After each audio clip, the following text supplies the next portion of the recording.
Hey there, art seekers. We are here today with Kai Aspire. Thank you so much for chatting with us. No problem. Thank you guys for coming in. So before we start out, I'm wearing cool glasses because he's wearing cool glasses, and I just want to match you. How did you come up with that moniker? Kai Aspire? Yeah.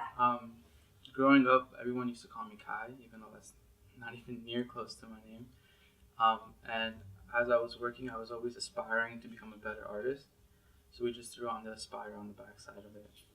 So it's just my nickname plus Aspire because I want to keep growing and becoming a better person. That's great. And why do you choose to remain anonymous?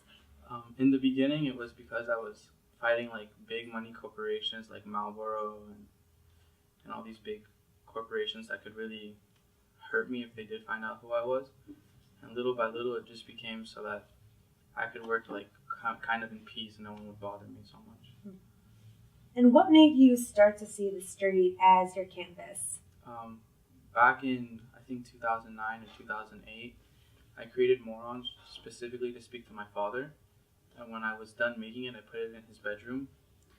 And when he got home, he saw it and he was like, he was actually speechless. Like he called me, he's like, you have to come upstairs right now. So I went up into his room and I saw him and he was like, this is amazing. Thank you so much. I'm gonna try and quit smoking. And he goes, this message can help a lot of people.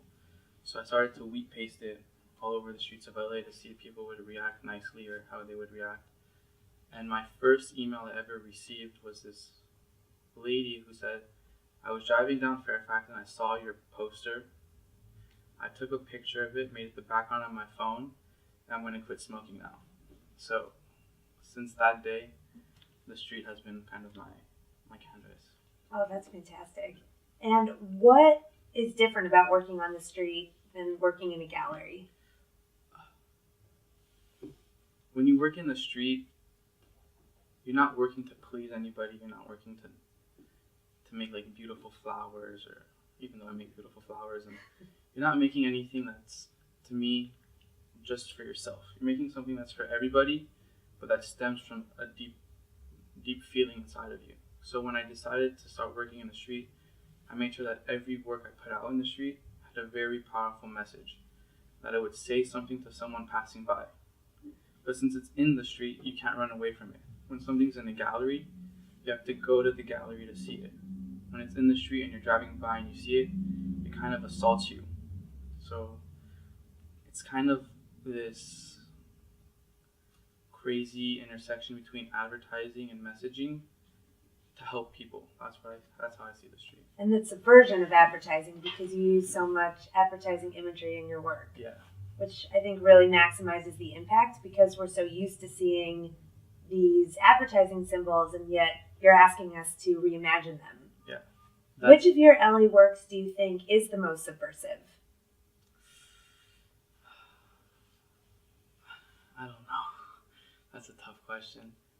I think they all serve a purpose and they all do what they're supposed to do. But people have found a kind of fondness for lost values just because it's such a big thing, and people hold so much value to them. When they see like a Louis Vuitton pattern, they're like, oh my god, it's a Louis Vuitton, and they run over to it.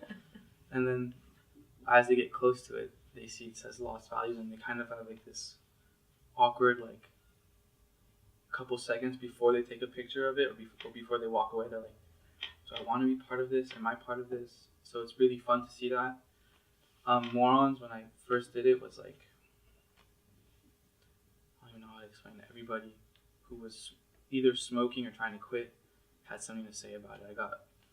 I got people who wrote on the posters like, go F yourself, man, it's my life, it's my choice. And I also got people who were like, I'm going to quit, thank you so much. So I think my works hit a sore spot.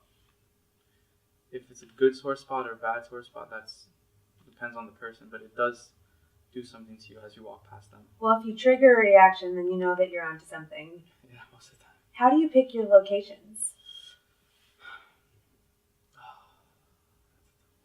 I kind of don't. I kind of am driving by or walking or riding a bike or something, and I see a certain area and I'm like, that's perfect. That like it just kind of screams like paint me or cover me or do something with me. And then I just go back and I do it. And what direction do you think your art is going in? I know that you were saying you work sometimes legally through galleries, sometimes illegally. Do you think that you are more passionate about one style versus the other? They both have their pros and cons, that's for sure. I always like to try and get back out in the street as often as I can. It's just time consuming and it kind of takes a dent in the bank account a little bit, but I wish I could always be in the street constantly doing just the street, but I have to do the gallery to be able to do the street. So it's kind of like a little balance there that you have to work on. I especially have to work on. I've been out of the street, I feel like, a little bit more lately and more in galleries. So hopefully in the next year I'll be back out in the street. That's great. Well, I look forward to seeing more of your works. Thank you so much. Thank you.